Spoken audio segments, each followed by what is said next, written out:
Hey, this is Anney. And Samantha. And welcome to Stuff Mom Never Told You, a production of iHeartRadio.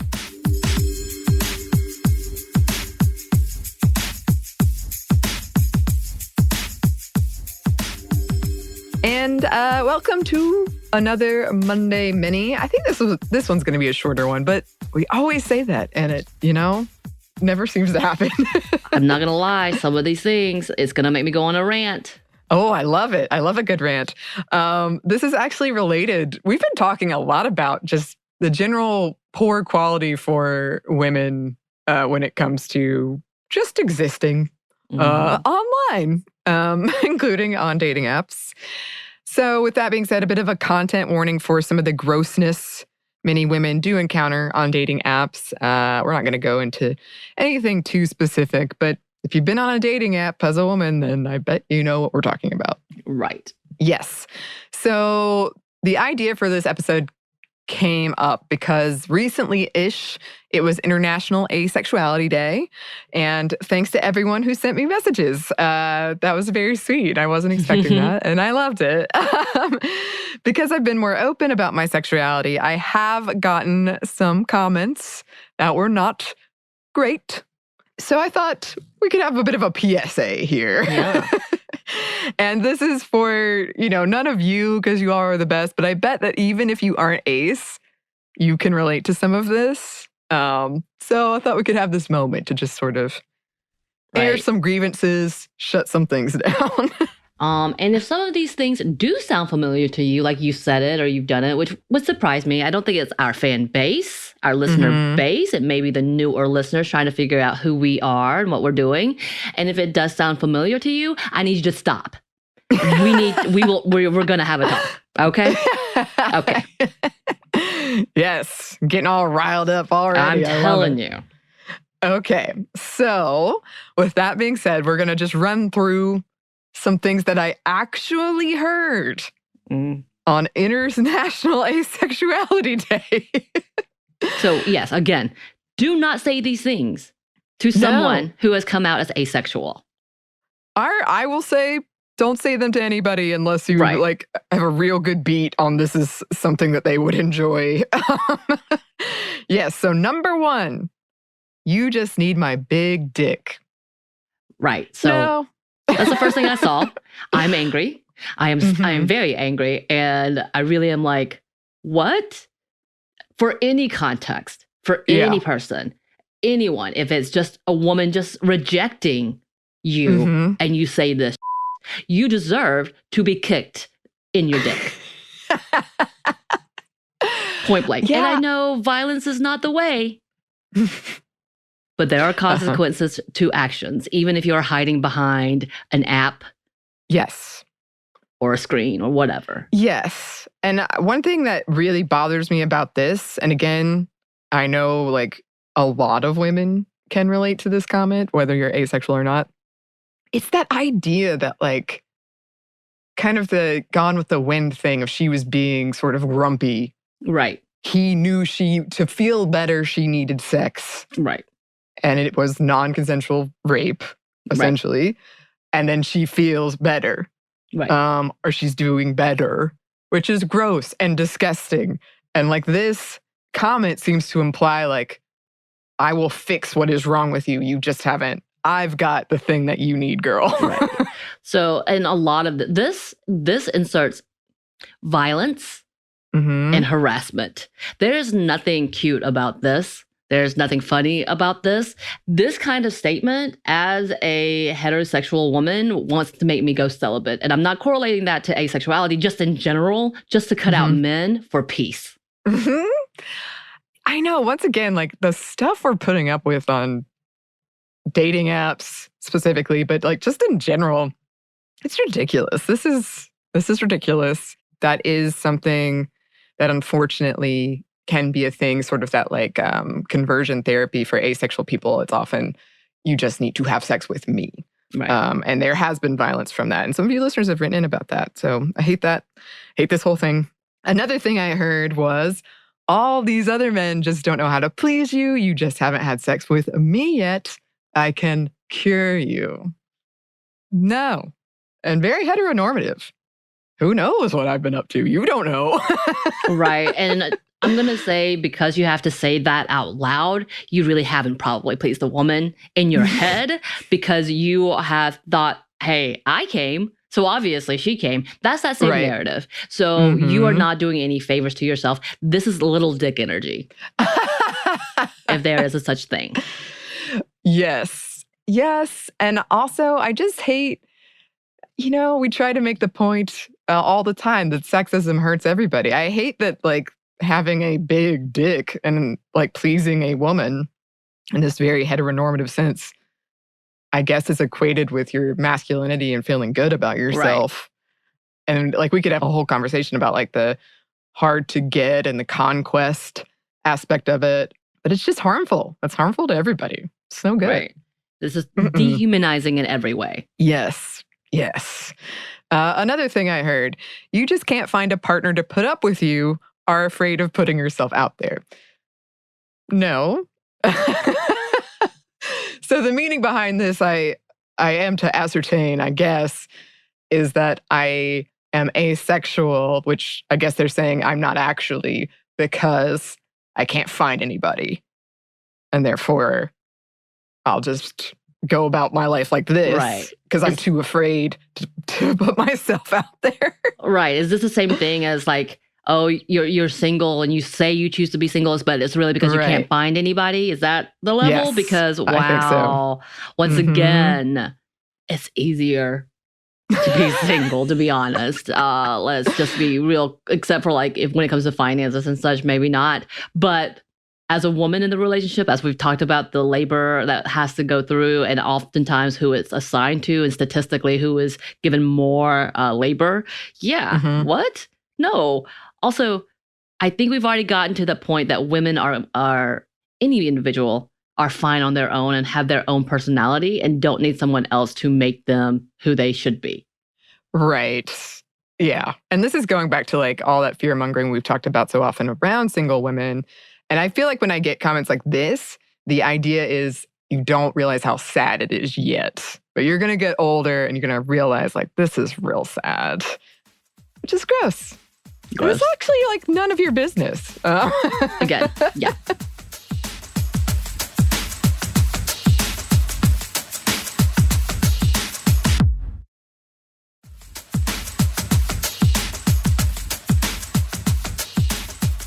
Something's wrong with you. That's something I hear. No. Again, like, none of your business. I've had people try to, like, diagnose me. I had a guy tell me once, like, clearly you have trauma, which is true, but, like, none of your business, no. Right, that's not necessarily a correlation. It could be, but it's not necessarily true. There's many people, we've talked about this as in genetics, as in science. So you have no idea what is underlying everything, A, B. And this is also very heteronormative of you. Shut the up. Yeah. He said it to me with, like, the saddest, like, oh no, you so tragic, poor thing. And I was like, what? So can I ask a question? I know maybe this should be the end of the question, but were most of these comments from men? Yes. Almost all of them. They're all from men. I feel like what I get from women is more curiosity, which almost always is fine. Like, it's usually, like, an honest, genuine, I'm curious. And usually it kind of works both ways, because I'll be like, oh, I don't experience, like, fantasies. What is that like? Right. So that's what I usually get from women. Almost all of this is from men. Right. So these disgusting, gross ones that really objectify you are more from men. And again, we know we have asexual men and asexual listeners who identify as men. So thank you for listening. And I know you probably have heard the emasculating versions of this as well. So please know we know that you do exist. But of course, this is a perspective of a woman, a cis woman who is asexual and queer, and therefore getting these comments from men, point blank, obviously toxic men that need to know they're toxic. You're toxic. If you said this and you're listening, you're toxic. Get therapy. Yeah. Keep going. Well, that's a good segue. And I kind of mentioned this already, but I have heard, like, you must have some terrible trauma, kind of the pitying aspects. And again, like, yes, none of your business either way. and it doesn't undermine my sexuality. So, right. You're missing out. It makes me so sad. No, nope. Yeah. I'm good. I mean, there have been some good experiences and there have been some bad, and I kind of wish didn't have the bad. Yeah, and sometimes, like, to be totally honest, I wouldn't call it like jealousy, but sometimes I look at a couple and they look so happy, and I'm like, oh, that's sweet. I kind of wish I could have that. And then, like, 10 minutes later, I'm like, no, I'm good. I think it's just like natural human nature. But I've kind of come to accept, for a while I sort of had that FOMO, and now I'm kind of like, nah, I'm happy for people who are happy, but I'm good. Right. Yeah. And that's the other part of that. Even if there was something that was traumatic in your life, that's not necessarily correlated. A. B, if it makes you happy not to do it, then why would you want to do it? Like, if you know something is not fun for you, why the hell would you do it? And why the hell are you negating the fact that you have chosen what makes you happy? Why are you sad for something that I'm happy about? What? Right. All of this is about other people. That's what I'm learning. Like, all of this is about them. Right. And I'm just like something they're using to make themselves feel better. Projecting so much on. Yes. Also, just a quick note here. Obviously, I can't speak for all asexual people and all asexual experiences. I'm coming from a very personal space right now, and my own, just where I'm at right now. And I've talked about before how I'm open to a relationship. I'm just not, like, if it comes my way, I'm open to it, but I'm not really searching for it, and it's not a big deal for me. But plenty of asexual people can and do have healthy relationships, some of which involve sex, some of which don't. It's just all about healthy communication. Again, we always harp on that, and also, what people want, and that varies from person to person. And so a lot of these comments also reflect just real ignorance. Oh, here's a fun one. But I heard you have really long orgasms. True. It's true. Very true. Again, doesn't undermine my sexuality. There's one person involved in this, and it's me. There it is. There it is. Then I get the follow-up. Doesn't that mean you're horny and therefore want sex? No. I want this orgasm time with myself, and that's it. Right. I mean, this is part of like trying to understand sex in general and sexuality and how a person's body works. I think this unfathomable idea that you can pleasure yourself is like, for again, women, like, oh my gosh. Such a shock. Again, yeah, we've had many a conversation that in 2022, men believe women cannot orgasm, and that's a whole different thing in itself, and makes me sad for them and their partners, if their partner is female or identify as female. But like, what? Yeah, that's a whole big can of worms that we'll probably have to come back to. And we've talked about it before, but sort of the needs of the body and all of these social messages and stuff we've attached to sex and romance and love, which, yes, I also get. But don't you need sex? No. Good. I'm good. Oh, I love this one. But it's unnatural. You're like a lizard. I, too, have seen Godzilla 1998. But no, that's a different version of the word asexual. That would have gone over my head. Like, I was like, what? I get it that's now only me. With a little bit of a, like, after I think about, but originally I'd be like, huh? Yeah. It's because, well, you know me and Godzilla 1998. I don't think. I actually don't. I don't know if we've had this conversation. I think I knew it in reference to a coworker, but not to you specifically. But anyway, keep going. Okay. Well, in a movie that is not very good, but I loved it when I was a kid, they mention that Godzilla is asexual, reproduces asexually, and the woman character says, but where's the fun in that? So some people thought asexual meant that. Oh, okay. Yes. Here's another one I get. I'll be patient with you, baby. No. Ew. I'm good. That's so gross. Implying like you'll wear me down over time. Right. No. Again, this comes back to enthusiastic consent. That's not it. Hey, person who said that, if you are listening once again, you need to back off because you've made a lot of people uncomfortable and you are kind of a predator. Yeah. Just so you know. Gross. It makes my skin crawl because it's like implying that.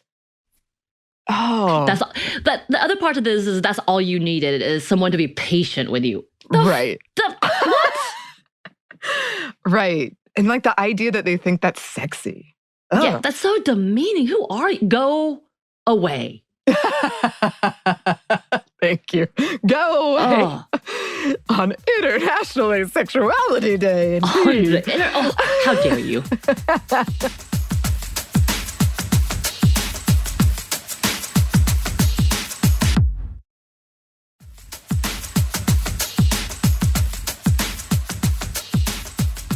Another one I get a lot that we've talked about before. That's made up. You just don't like sex. No. I mean, maybe I don't like sex, but not made up. Right. There's so many things. So if you're not personally identifying these things, then it's made up. Yeah, that's how that works. Okay. Mm-hmm. Well, it's also going back to, it's kind of the same idea as the, you can't get anybody. It's sort of implying like no one will have sex with you, or also that you're just frigid and won't have sex with anybody. Right. Neither of which is true. Gosh, this is making me tired. Yeah, it's shocking that people want to argue with you because they don't understand something and to try to roll over and over-explain things to you for something they don't understand. So instead of asking questions, they're telling you why you're wrong because they can't stand not knowing. Right. And they just assume the world looks this way and you're wrong. And I'll tell you why you're wrong. A lot of this, and I'm sure you're familiar with this, Samantha, I bet a lot of listeners are, comes from that like very patriarchal vibe of I'm doing you a favor by telling you this. Like they think they're legitimately gonna change my mind, or like they're helping me out. Right. No. But the other part of this is this doesn't affect them. You being asexual doesn't affect them. So why are they working so hard, putting out that extra effort to change you? When again, even if, let's say you were to say, okay, maybe I do enjoy sex with, like, not that that's happening, not that that's a thing, that's not a thing. But I'm saying if that was even the case, right? It's not like you're gonna go, oh, you changed me, let me be yours. What the? Right. Again, gross. Go away. You're right. I just needed your big dick. No, I don't. And don't ever say that to anybody. Yeah. It's also interesting, again, like these are unsolicited comments. That's the other part. You don't have to comment. The backhanded, I didn't get it this year, but I've gotten before the backhanded, it's a shame you're so pretty. So this is the loss. What a waste. Yeah, what a waste. Oh, what a waste. Yeah, I did get some of that. Not for being like for other things, but yeah. Oh, God. All right, here's the last one. If only I could be ace, but alas, I like sex too much. I don't know how you do it. Okay, so this one is tricky because I actually get the sentiment. Because as I said, I too sometimes wish I wasn't asexual. And I think the grass is greener on the other side, or I'm curious what all the fuss is about around sex. But just be careful how you word it, because it can sound very much like I'm in a zoo, and or you still view me as unnatural, abnormal, or that I'm making some weird choice that you don't get. Right. Like the whole like that's the back and forth, is that people think this is a choice instead of something that it exists within you. And sure, it would be easier for so many things, and I know I've heard this throughout, like to not have to deal with the battles like this and whatever is called quote unquote normal, so that you don't feel like you're othered in that level. Like there's definitely layers to that, and absolutely, and yeah, being a little too like, it kind of goes, and hopefully we'll make this a little kind of a series, but having non-Asian people being like, oh, I've always wanted to be darker, or I wish I could have that hair, or oh man, I've always loved Korean culture, like, and it's kind of like, yeah, you're obviously telling me that I'm different from you, therefore, like you've definitely othered me here, and I don't know what to do about that, because am I supposed to take this as a compliment, or am I supposed to be on notice that you view me differently. Right. Yeah, it's just, I think that a lot of those things can be well-intended, but you honestly just be very careful. Right. Just be careful. And, you can have, like, I've had a conversation with my friend about this, and, like, it was, I thought, a fruitful conversation, because I don't think she meant it how it sounded. And we talked about it, and now she's learned. And I heard her talking with someone else about it. So, it's great. Well, I mean, like, you and I, when we were first talking about sexuality, when we started about our miniseries, we had a whole conversation, and I had to have a breakdown of like, okay, talk to me about this, because also, I worked in trauma, and we were kind of talking about trauma in general, and then we talked about our personal relationships. So we had to have a breakdown, and I had to have a better understanding, and I definitely learned a lot more since then. But of course, it had to be where you were comfortable and willing to talk about it, instead of me coming as a stranger being like, all right, tell me everything about you and teach me something. So there's so many levels of, like, if you don't know them personally, this is offensive. And you've already showed yourself as othering. And yes, hopefully that won't be a word that people catch on saying it's cliche and it's weaponized, but that is a thing, and you need to be cautious of it. Yes. Yeah. Well, as Samantha said, we're thinking about turning this into a little series, things not to say. I will say, like, this all sounds terrible, and it is. But I did get a lot of really nice comments. Right. Really sweet, and I really, really appreciated it, because it can be scary to be open about that stuff. So thanks to the listeners who sent that in, and continue to support. And yes, all the asexual people in our listenership, happy International Asexual Day to you as well. Yay! Yes. Happy day. Yes. Thanks as always for listening. If you would like to contact us, you can. Our email is stephaniemomstuff@iheartmedia.com. You can find us on Twitter @momstuffpodcast or on Instagram @stuffInevertoldYou. Thanks as always to our super producer, Christina. Yes, thank you, Christina. Yes. And thanks to you for listening. Stuff I Never Told You is production with iHeartRadio. For more podcasts from iHeartRadio, visit the iHeartRadio app, Apple Podcasts, or wherever you listen to your favorite shows.